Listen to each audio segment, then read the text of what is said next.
mu marira menshi mu kiniga hafi y'abantu bose bari bari mu rukiko utarize nuko ashobora kuba atagira emotion nanjye narize.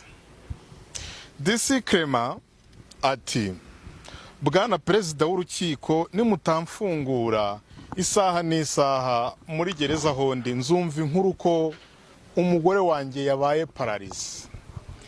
DC Clement amarira arazenga mu maso aragwa menshi, umugore we yaranyicaye imbere nawe kwihangana biranga asuka amarira menshi cyane.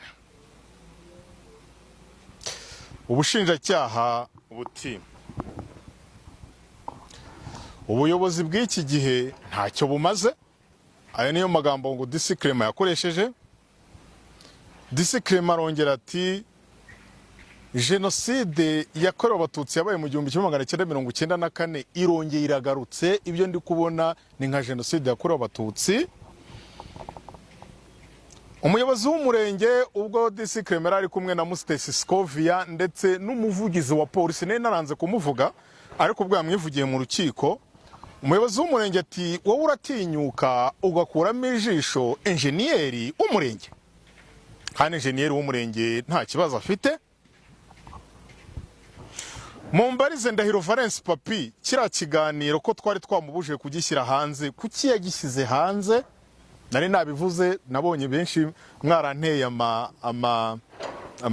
amabuye harya babane amabuye ngo ndi gushaka guteranya ngo Ndahiro Valence Papi na Clement, kandi ayo magambo ni Clement ubwo yari yanyibwiriye. Clement yemeza ko